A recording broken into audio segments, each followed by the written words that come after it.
माँ शारदे को सादर नमन करते हुए मैं आप सभी को सादर प्रणाम करता हूँ। आप सभी का एमएल कौशिक यूट्यूब चैनल में हार्दिक स्वागत करता हूँ, हार्दिक अभिनंदन करता हूँ। एक ऐसा बृहद विषय योग, और जिस योग की परंपरा प्राचीनतम काल से चली आ रही है।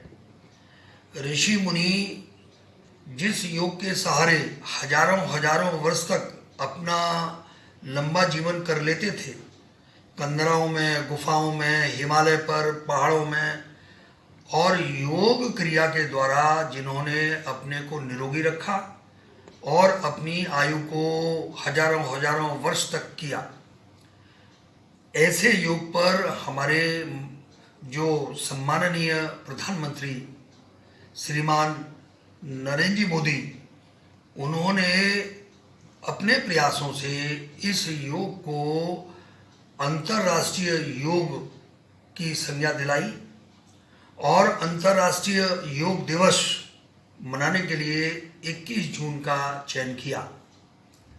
आज के दिन 21 जून को मैं यह वीडियो इसलिए बना रहा हूँ कि जिससे एक ऐसा विषय जो बृहद है, गूढ़ है, सरल भी है, और जिससे जीवन सुखद और निरोगी बनता है, तो उस पर दो शब्द कहना तो हमारा धर्म है। यानी योग क्या है? योग सही तरह से जीवन जीने का एक विज्ञान है। हम जीवन में योग से जुड़ें, और ये क्या है कि जीवन से जुड़े भौतिक, मानसिक, आध्यात्मिक, आत्मिक एवं भावात्मक जितने भी पहलू हैं, उन सब पर योग काम करता है। योग का अर्थ है एकता, अर्थात बांधना। संस्कृत में एक युज शब्द है, और युज शब्द से इसकी उत्पत्ति है, और युज का अर्थ है जुड़ना, अर्थात योग मीन्स जोड़। सार्वभौमिक चेतना के साथ व्यक्तिगत चेतना को जोड़ना, यानी दोनों का एक होना ही योग है। योग हमारा जो शरीर है और हमारे शरीर में जो भावनाएं हैं और हमारे शरीर में जो मन है, यानी शरीर, मन, भावनाओं तीनों को संतुलित करता है। योग एक जीवन जीने का सफलतम तरीका बताता है,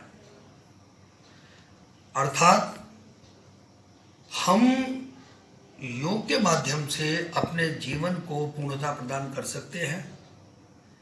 हम शरीर को मजबूत बना सकते हैं, शारीरिक रूप से, मानसिक रूप से हम अपने शरीर का उपचार कर सकते हैं, यानी शारीरिक और मानसिक ये उपचार का माध्यम भी है। हमारा जो तनावपूर्ण समाज है, उसमें स्वस्थ रहने का एक साधन भी है।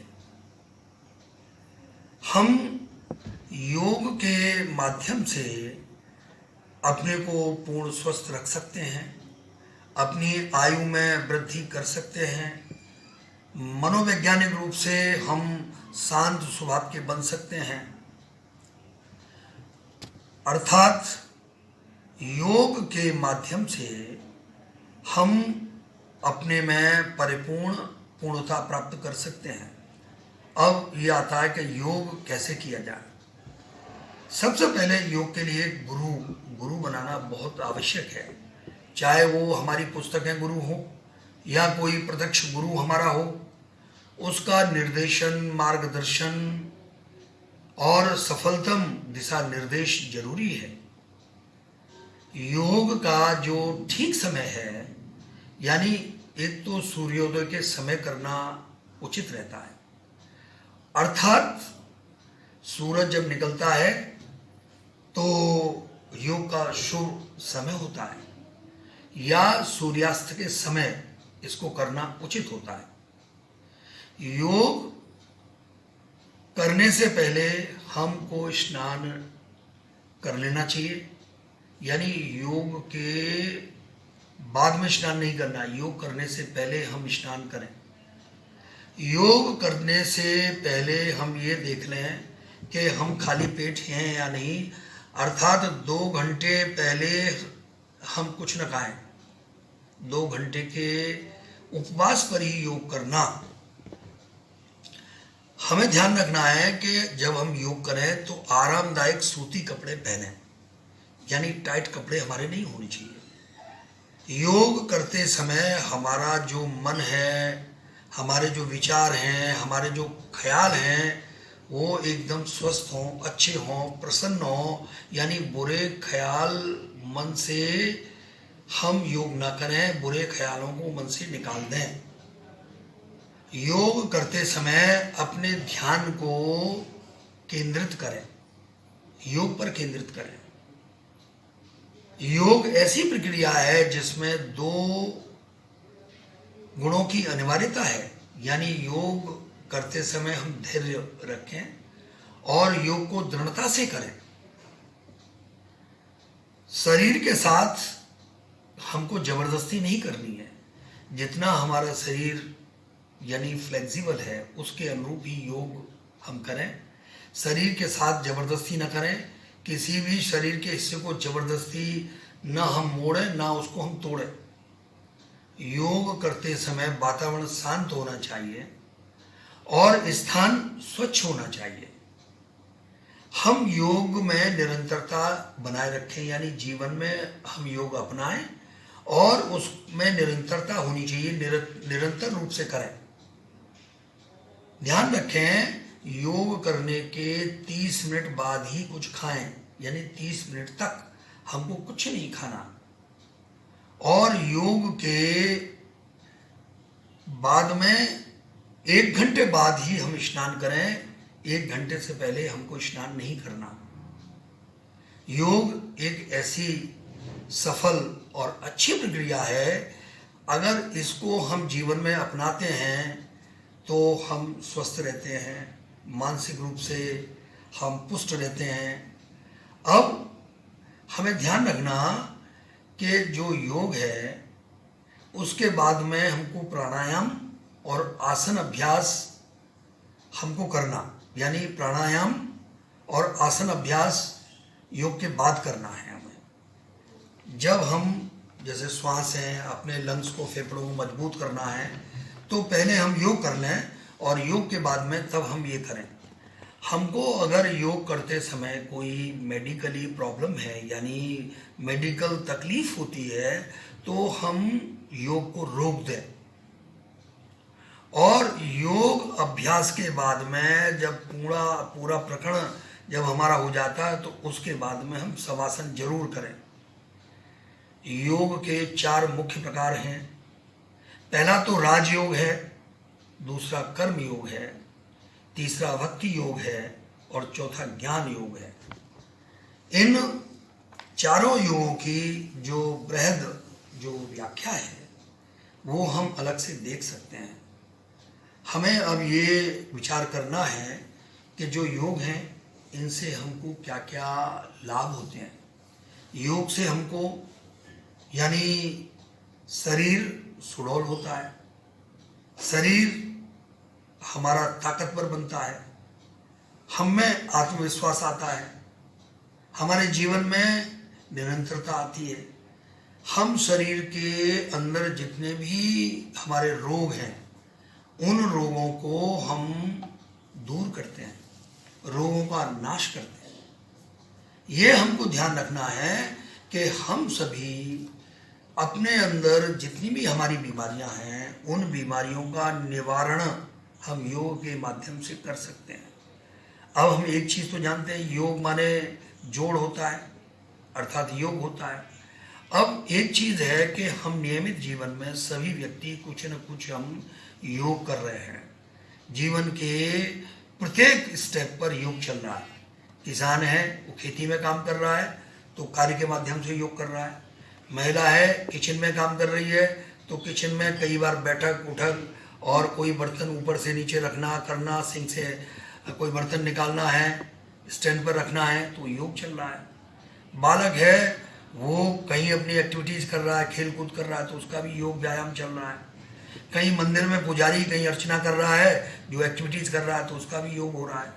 कहीं मस्जिद में मुल्ला अगर नमाज पढ़ रहा है तो उठक बैठक कर रहा है, उसका भी योग हो रहा है। कहीं गुरुद्वारे में कहीं पंखा झल रहा है, कहीं चमर झल रहा है, तो भी योग हो रहा है। कहीं चर्च में पादरी है, वो कहीं ताली बजा रहा है, तो योग हो रहा है। यानी जीवन में कोई ना कोई कार्य व्यक्ति जो कर रहा है वो योग व्यायाम ही है। और सोते समय भी श्वास हमारी चलती है, एक सिस्टम से चलती है, ये भी एक प्रकार का योग है। भोजन जब हम करते हैं तो हमारे जबड़ों का व्यायाम होता है, तो ये भी एक व्यायाम है। तो योग व्यायाम, इसमें क्या है, कोई बीमारी नहीं रहती है, हमारा शरीर पूर्ण स्वस्थ हो जाता है, हमको कोई भी हाइपर टेंशन नहीं होता, हमारे अंदर होपलेसनेस नहीं होती है, कहीं निराशा का भाव नहीं होता है। हम योग के माध्यम से अपने चेहरे को तेज युक्त बना सकते हैं, प्रभावी बना सकते हैं, मन को प्रसन्न रख सकते हैं। मनोवैज्ञानिक रूप से हम आत्मविश्वास अपने मन में भर सकते हैं, यानी आत्मविश्वास के धनी बन सकते हैं, शरीर में लोच ला सकते हैं और कार्य क्षमता में वृद्धि कर सकते हैं, आलस्य को, प्रमाद को दूर कर सकते हैं, ताकत का शरीर में संचार कर सकते हैं और स्वस्थ शरीर में स्वस्थ मस्तिष्क निवास करता है, अर्थात अपने दिमाग को भी हम तेज कर सकते हैं। हम शरीर के विभिन्न अंगों का व्यायाम करें और उनको पूर्ण स्वस्थ रखें, यानी शारीरिक कसरत हम किस माध्यम से कर सकते हैं? योग है, आसन है, दौड़ है, प्राणायाम है, कहीं अपना पीटी है, टहलना है, अनेकों ऐसे सहज कार्य हैं जिनके माध्यम से हम योग व्यायाम कर सकते हैं। और कार्य को खूबसूरती से करना ही योग व्यायाम है। शरीर को सुडौल बनाता है, गठीला बनाता है। योग व्यायाम अर्थात आयु का वरदान, शरीर को रोग मुक्त करता है, कष्ट मुक्त करता है। ये ऋषि मुनियों की प्राचीन परंपरा है, इसको हमें निभाना है।